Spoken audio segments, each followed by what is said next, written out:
Hi అండి. అందరికీ నమస్తే. Welcome to Vijaya 20 March. ఈరోజు మన రెసిపీ ఏంటంటే పుల్ల పుల్లగా, కమ్మగా ఉండే గోంగూర పప్పు అండి. అయితే ఇది కందిపప్పుతో చేసుకోమండి. శనగపప్పుతో చేస్తే గనక చాలా బావుంటుంది. దీనికోసం శనగపప్పు ముందుగా ఒక గంట, గంటన్నర ముందుగా నానబెట్టుకోవాలి. అలాగే టమాటోలు, పచ్చిమిర్చి, ఆనియన్ ఇవన్నీ కూడా కట్ చేసి పెట్టుకుందాం. ఇప్పుడు నానబెట్టుకున్న పచ్చిశనగపప్పు ఏదైతే ఉందో అది కుక్కర్లో పెట్టేసుకొని ఒక 4, 5 విజిల్స్ వరకు ఉడికించుకొని పెట్టేసుకుందామండి పక్కకి.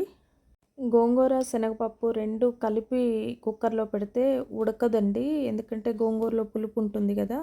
అందుకని పచ్చిశనగపప్పు సపరేట్‌గా, గోంగూర సపరేట్‌గా ఉడికించుకోవాలి.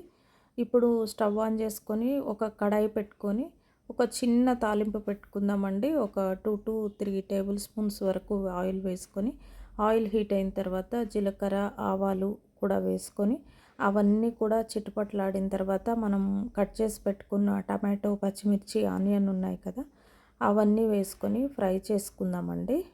నేను ఈ తాలింపు పెట్టేటప్పుడు ఎండుమిరపకాయలు, వెల్లుల్లిపాయలు వేయలేదు. అబ్జర్వ్ చేశారా మీరు?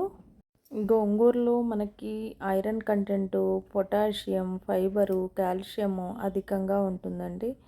కనుక గోంగూర ఎవరికైనా చాలా చాలా ఈజీగా డైజెస్ట్ అవుతుందండి. విస్తరిలో అన్ని కర్రీస్ వడ్డించినా కానీ గోంగూర కోసం ఎదురు చూసే వాళ్ళు ఎవరన్నా ఉన్నారు అంటే అది మన తెలుగువారేనండి. మన తెలుగువారికి గోంగూర అంటే అంత ఎమోషన్ అనమాట. అంత బావుంటుంది. ఇప్పుడు మన ఆనియన్, టమాటో, పచ్చిమిర్చికి సరిపడినంత సాల్టు, పసుపు వేసేసుకొని మరలా ఒకసారి బాగా కలిపేసుకుందామండి. ఈలోపు మనము గోంగూరని శుభ్రతగా 4, 5 సార్లు వాష్ చేసుకొని కడిగి పక్కన పెట్టేసుకుందాం. దీనికోసం మరలా ఇప్పుడు స్టవ్ మీద వాటర్ పెట్టేసి ఆ వాటర్ బాయిల్ అయిన తర్వాత ఆ బాయిల్ అయిన వాటర్లో ఈ గోంగూర వేసేద్దామండి. చక్కగా ఉడికిపోతుంది. 2 మినిట్స్లో ఉడికిపోతుందండి. గోంగూర చాలా ఈజీగా మగ్గిపోతుందన్నమాట చూస్తుండగానే. ఇందులో ఏం వేసే పని లేదు. చూసారా మన గోంగూర ఎంత ఫాస్ట్గా కుక్ అయిపోయిందో. ఇప్పుడు ఈ వాటర్ని సపరేట్ చేసి గోంగూరని పక్కకు పెట్టుకుందాం. ఈలోపు మన ఆనియన్, టమాటో, పచ్చిమిర్చి ఇవన్నీ కూడా వేగిపోయాయండి.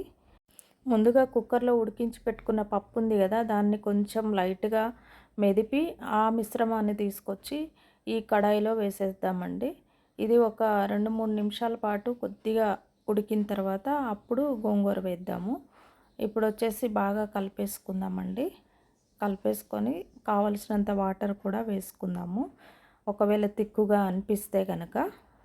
అసలు ఈ గోంగూర పప్పు అనేది కందిపప్పుతో అంత బాగోదండి టేస్టు.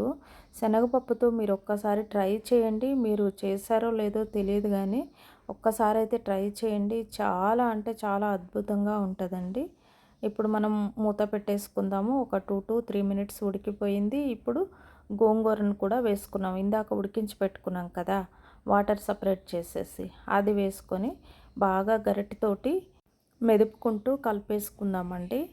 ఇప్పుడు ఈ పాయింట్లో మనం కొంచెం 1/2 టేబుల్ స్పూన్ వరకు ధనియాల పొడి, అలానే కారం కొంచెం పడుతుందండి దీనిలో. నార్మల్గా కంటే ఒక స్పూన్ ఎక్కువనే పడుతుంది. గోంగూర పులుపు ఉంటుంది కదా, అందుకని కారము ఒక 2-3 టేబుల్ స్పూన్స్ వరకు కారం కూడా వేసేసుకుందాము.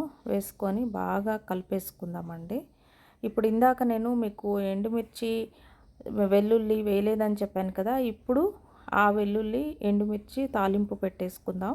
మిగతావి ఏం అవసరం లేదు. జీలకర్ర, ఆవాలు ఇందాకనే వేసేసాం కదా, ఇప్పుడు ఆ తాలింపుని తీసుకొచ్చి ఈ దానిలో వేసేద్దామండి. ఇప్పుడు ఎందుకు వేసానంటే నేను ముందే వేసేసి ఉంటే కనుక ఆ ఎండుమిర్చి, వెల్లుల్లిపాయ ఫ్లేవరు తెలియదండి పప్పుకి.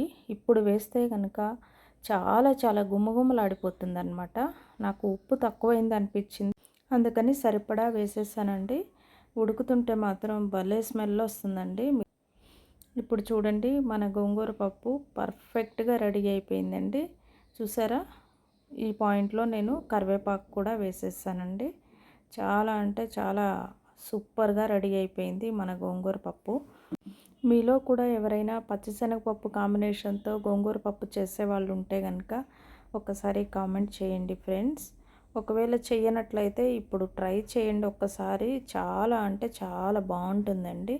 రైస్లోకైనా రోటీలోకైనా అద్భుతంగా ఉంటుంది. ఇప్పటివరకు మన ఛానల్ని ఎవరైనా సబ్స్క్రైబ్ చేయనట్లయితే ఇప్పుడు సబ్స్క్రైబ్ చేసుకోండి. బెల్ ఐకాన్ని ఆన్లో పెట్టుకోండి. వీడియో ఎక్కడ స్కిప్ చేయకండి friends. Thank you so much.